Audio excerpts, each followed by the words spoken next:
आपको बता दें 5,000 नोएडा से खबर 5,000 सफाई कर्मचारी और उनके परिवार इस्लाम कबूल करेंगे। करीब 25,000 लोगों की इस्लाम कबूल करने की चेतावनी है। 2 अक्टूबर के बाद इस्लाम धर्म कबूल करने का ऐलान 30 सितंबर तक सफाई कर्मचारी करेंगे। धरना प्रदर्शन मांगों को लेकर सफाई कर्मचारी कर रहे धरना प्रदर्शन लगातार सफाई कर्मचारी कर रहे हैं। प्राधिकरण पर प्रदर्शन अधिकारियों के आश्वासन के बाद भी नहीं मानी जा रही मांग। वेतनमान और स्थायी नौकरी को लेकर प्रदर्शन कर रहे ये सफाई कर्मचारी। लेकिन बड़ी बात यह कि अब इन्होंने चेतावनी दी है, प्रशासन को धमकी दी है, प्रशासन को, प्राधिकरण को उनकी जो मांगे हैं जिनके लिए लगातार वो संघर्ष कर रहे हैं और अधिकारी जिस पर कोई अमल नहीं कर रहे, महज आश्वासन दे रहे हैं। लेकिन सबसे बड़ी बात यह कि इन सफाई कर्मचारी 5,000 सफाई कर्मचारियों का यह कहना है कि हम और हमारे साथ जुड़े 25,000 लोग अगर उनकी मांगों को पूरा नहीं किया गया तो इस्लाम कबूल कर लेंगे। बड़ी अजीबो गरीब यह बात किसी के हलक में इतनी आसानी से नहीं उतर रही, लेकिन ऐसा लगता है कि प्रशासन से, सरकार से अपनी मांगों को मनवाने का यह सबसे आसान तरीका हो सकता है।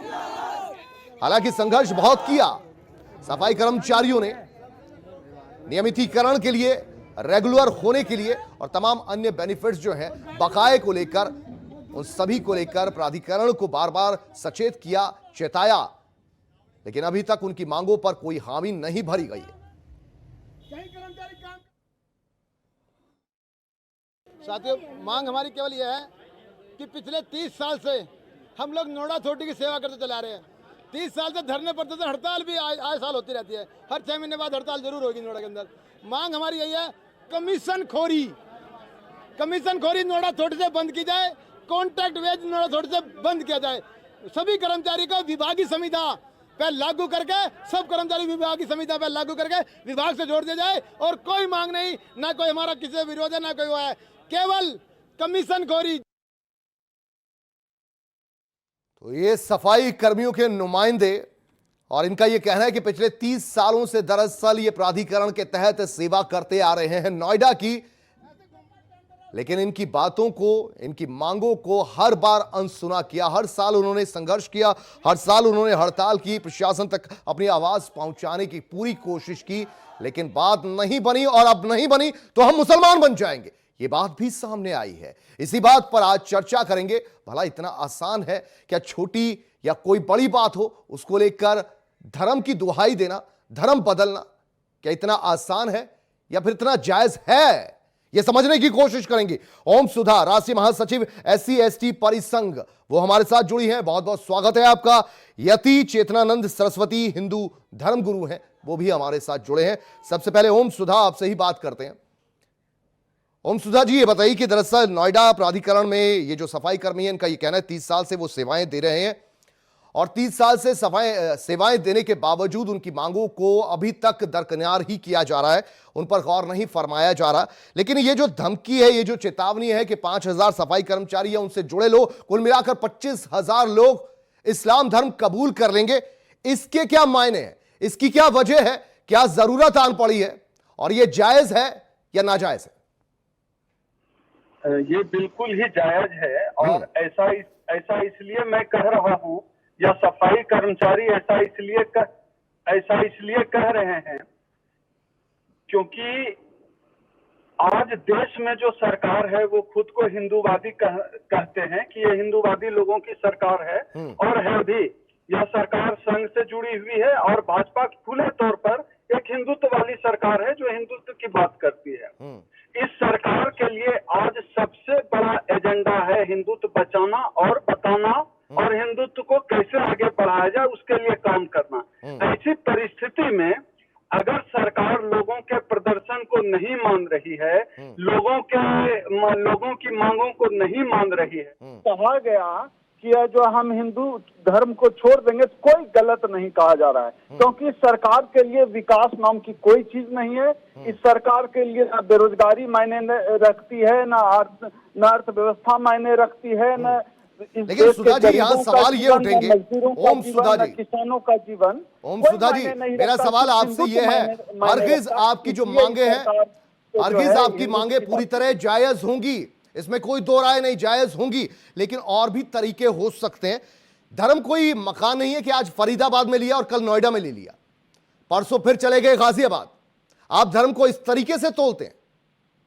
नहीं, आप कह रहे हैं बिल्कुल जायज है। तौर पे आपको जो है बताना चाहता हूँ, आप किसी घर में रहते हो और उस घर की छत टपकती हो, घर का छत सीलन हो गया हो, घर का छत टूट टूट कर गिर रहा हो, तो आप क्या करेंगे? ये इन गरीबों को, मजदूरों को जब मुसलमानों के साथ लड़ाना होता है तो दलितों को कह देते हैं कि हिंदू हैं, लेकिन आज जब इन लोगों पे मुसीबत आई है, इनके घरों पे मुसीबत आई है, या सरकार हिंदू नहीं मान रही है, तब इनको दलित कह के, गरीब कह के इनको जो है इग्नोर किया जा रहा है। ठीक है, आज ये हिंदू यति नहीं है। चेतनानंद अगर सरस्वती मुसलमानों हमारे से साथ जुड़ी हुई है, लड़ना होगा, तो हिंदू दलित धर्मगुरु। पीछे हिंदू हो जाएंगे, अन्यथा ये दलित रहेंगे, छोटी ठीक है, जाति ओम के सुधा जी रहेंगे। आपकी बात आ गई।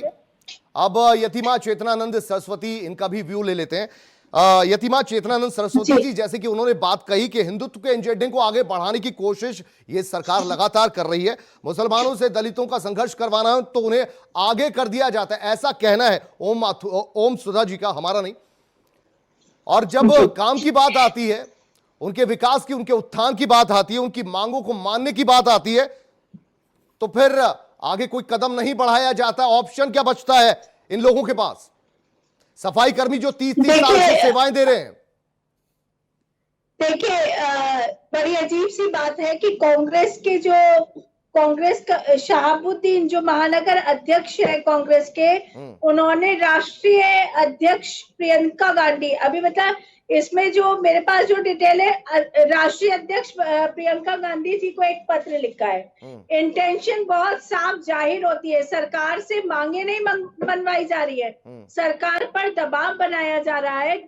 बैठकर ये वाल्मीकि वर्ग जो हमारा एक ऐसा बाजू है, उसको लगातार काटने का प्रयास ये लोग करते रहे हैं, और जब सफल नहीं हुए हैं तब ये धमकी दी गई है। तो ये तो बहुत स्ट्रेटेजिकल है वाल्मीकि समाज को, जो हमारा अभिन्न अंग है, जो सनातनियों का अभिन्न अंग है, जिसके बिना सनातन पूरा नहीं होता है, उसको, उसकी मांगों को मनवाने का उनके साथ कोई समस्या थी। तो बहुत सारे तरीके हैं, बहुत सारी तरीके हैं अपनी बात पहुंचाने की, और बात पहुंचानी थी तो प्रधानमंत्री जी तक पहुंचानी थी, योगी जी तक पहुंचानी थी, अमित शाह जी तक पहुंचानी थी, लेकिन ये बात पहुंचाई किस तक गई है ये देखने का विषय है। ये पत्र लिखा गया है कांग्रेस की राष्ट्रीय अध्यक्ष, जैसा मेरे पास डिटेल है, प्रियंका गांधी। तो मुझे लगता है कि इसमें पूरी तरीके से ये राजनीतिक है, और मांगे मानने, सरकारों ने हजारों बार ऐसे उदाहरण हमारे सामने हैं जब हमारे वाल्मीकि समाज की मांगे मानी गई है। अगर समाज चाहता है तो हम स्वयं भी प्रयास कर सकते हैं, अगर मांगे जेन्युइन है और स्वीकार करने योग्य है तो निश्चित मांगे मानी जाएंगी। लेकिन जिस तरीके से वाल्मीकि समाज को आगे रखकर एक तंत्र विशेष इस्लामिक जिहादी लगातार अपना घिनौना खेल खेलने का, चलिए ठीक है, यतिमा चेतनानंद जी आप भी रुकिए जरा, ओम सुधा जी आप भी बने रहिए हमारे साथ, इसी मुद्दे पर दोबारा लौटेंगे, लेकिन यहां वक्त एक छोटे से ब्रेक का हो गया है। ये हमारी चेतावनी नहीं बल्कि ये चेतावनी है सफाई कर्मचारियों की, जिनकी बहुत सी मांगे हैं, लेकिन मांगे बार बार अनसुनी हुई, तो अब इस मुकाम पर उनका आंदोलन, उनका संघर्ष पहुंच गया कि वो अपने धर्म को परिवर्तन करने में भी अब हिचक नहीं रहे। हालांकि धर्म परिवर्तन नहीं किया है, ये धमकी जरूर दी है प्रशासन को। एक बार फिर से ओम सुधा आपके पास लौटूंगा। ओम सुधा, और भी तो कई रास्ते हो सकते हैं, क्या ये मानकर चला जाए, अगर मैं मान लूं कि आज मेरा नाम शाहरुख है तो मैं आज से सेलिब्रिटी हूं, कल सलमान खान रखूंगा, कल से सेलिब्रिटी हो जाऊंगा, आपका धर्म परिवर्तन होने से क्या आपके मामले सुलझ जाएंगे? और भी तो कई जरिए हो सकते हैं, या धर्म की नाम की बंदूक जरूरी किसी के कांधे पर, किसी के माथे पर रखनी है?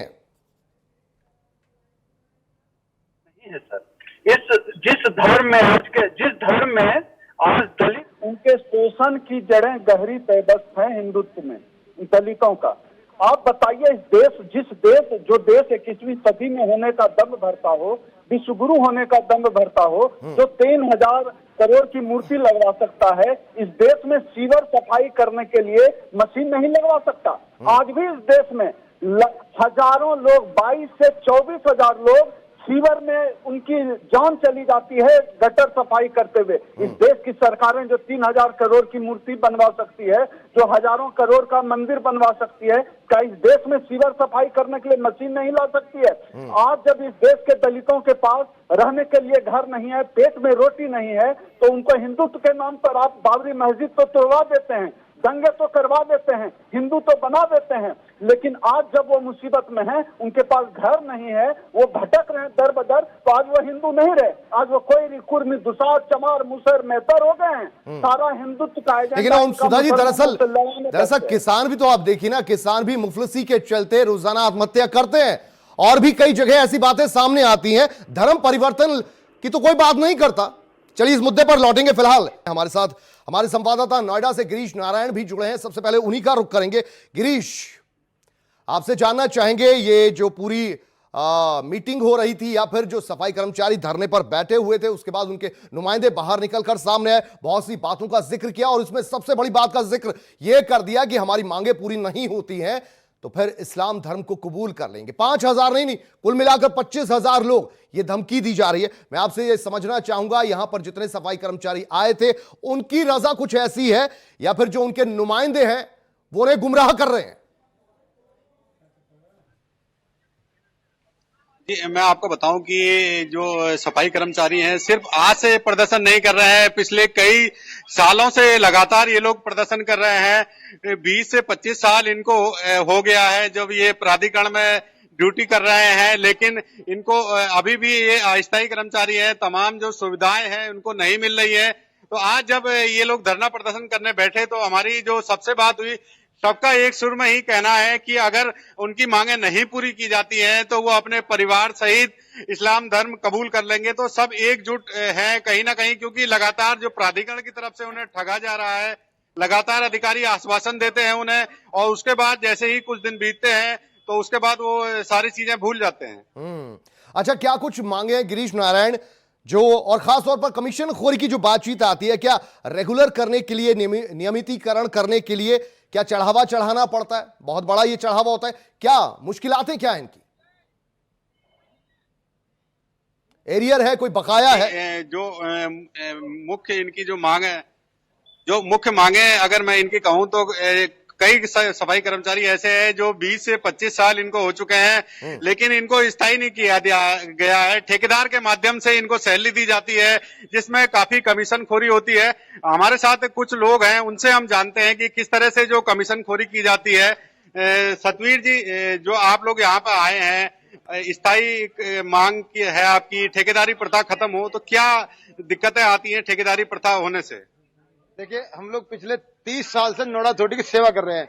यहाँ कमीशन वेज वो है 100 रुपए में 2.5 रुपए नोएडा अथॉरिटी उन चाहते ठेकेदारों को देती है, जो कि केवल 30 तारीख को आएंगे, एक लेटर हेड लेकर आते हैं अपनी कंपनी का, उस पर साइन करते हैं, बिल बनाते हैं, और उसका 43 लाख रुपए उन ठेकेदारों को जेब में जाता है। ना तो वो IAS है, ना कोई PCS है, फिर कहेंगे 43 लाख रुपए उनकी जेब में जा रहा है। वो 43 लाख रुपए में रोक रहा है, वो कमीशन खोरी नोएडा में चल रही है। और कॉन्ट्रैक्ट वेज वो है, जैसे जो हमारे यहाँ कर्मचारी 20 कर्मचारी का टेंडर है, उसमें 10 कर्मचारी को काम पर रखा जाता है, 10 को नहीं रखा जाता, 20 की तनख्वाह वो कॉन्ट्रैक्टर लेता है। वो कमीशन, वो रिश्वतखोरी, वो जिसको बोलते हैं करेक्शन, जो करेक्शन हो रहा है वो नोएडा के अंदर सबसे बड़ा करेक्शन है।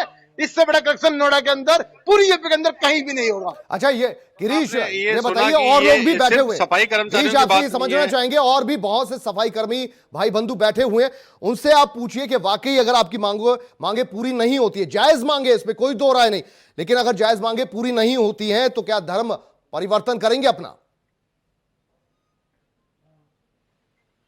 जी, हमारे साथ कुछ और लोग हैं, हम उनसे पूछते हैं कि सर, जिस तरह से जो मामला आया है, आप लोग प्रदर्शन कर रहे हैं, तो अगर नहीं मांगी जाएंगी तो क्या धर्म परिवर्तन के लिए अभी भी अडिग हैं आप लोग?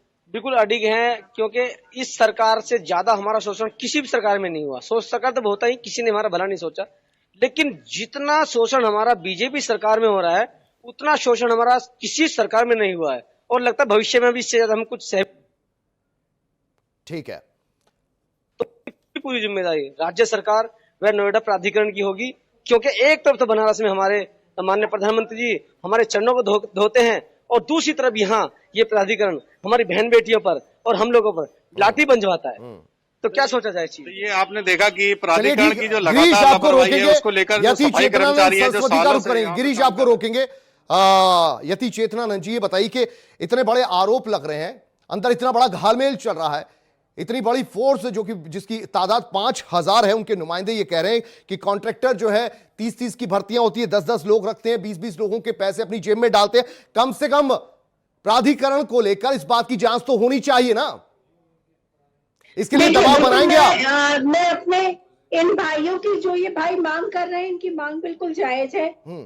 मैं बिल्कुल इनका समर्थन करती हूँ, लेकिन एक चीज जो ये कह रहे हैं उससे मैं उसमें इनका समर्थन नहीं कर सकती। उसका कारण ये है कि जिन लोगों ने 25 साल से यहाँ भाजपा की सरकार नहीं थी, 25 साल से ये लोग लगातार प्रदर्शन कर रहे हैं, लेकिन आज तक इनकी सुनवाई नहीं हुई। जिन लोगों की सरकार थी, आज वही प्रियंका यति गांधी को चेतनानंद जी, राष्ट्रीय अब अध्यक्ष सबसे बताते, ज्यादा राष्ट्रीय उम्मीदें तो पद है आपसे है ना, कि- अब सबसे ज्यादा नहीं, उम्मीदें आपसे हैं, देखिए, इसलिए आप अगर लगा ये उन्हें लोग- कि अब सुनिए, इसके बाद कहां जाएंगे अगर उम्मीदें यहां से हैं, मनवा। उम्मीदें हैं, लेकिन दबाव, जिस तरीके का दबाव बनाकर जो लोग इनको राजनीतिक मोहरे की तरह प्रयोग करना चाहते हैं, उनको भी लोगों की, उनकी मंशा को भी लोगों को समझना पड़ेगा। मेरे भाइयों की मांगे 100% सही है, क्योंकि ये शोषण बहुत लंबे समय से चला आ रहा है और संविदा पर रहने वाले कर्मचारियों का शोषण होता है।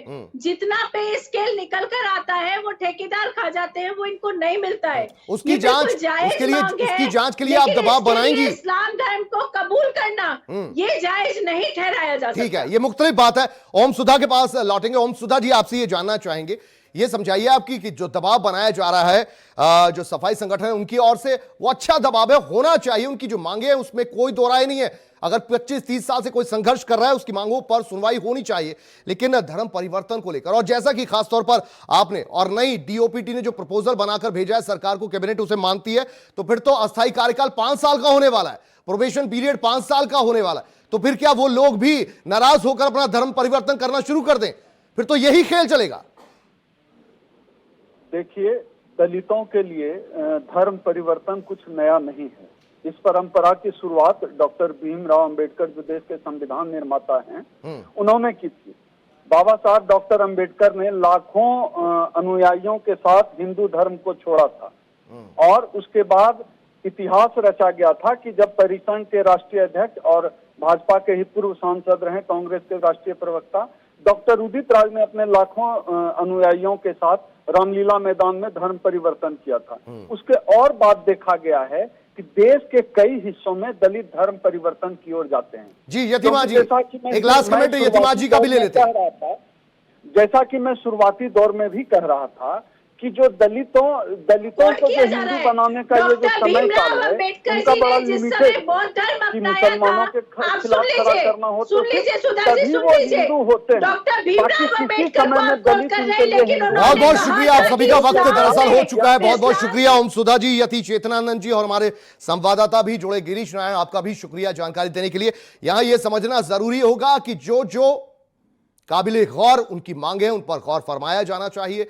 प्राधिकरण पर अगर इस तरीके के घपले के आरोप लग रहे हैं तो उसकी जांच होनी चाहिए, लेकिन धर्म परिवर्तन कोई रास्ता नहीं हो सकता। ओम सुधा जी जिस तरीके से कह रहे थे कि जिस घर से बूंद टपकने, पानी टपकने लगे या दीवारें वहां झिझराने लगे, तो ऐसे घर से निकलना मुनासिब होना चाहिए, लेकिन ऐसा नहीं है, क्योंकि सनातन धर्म को आप इस तरीके से नहीं देख सकते। एक परिवार के रूप में देखिए, एक परिवार का अगर बुजुर्ग बीमार पड़ जाता है या बच्चा बददिमाग हो जाता है, तो आप परिवार को छोड़ के नहीं जाते।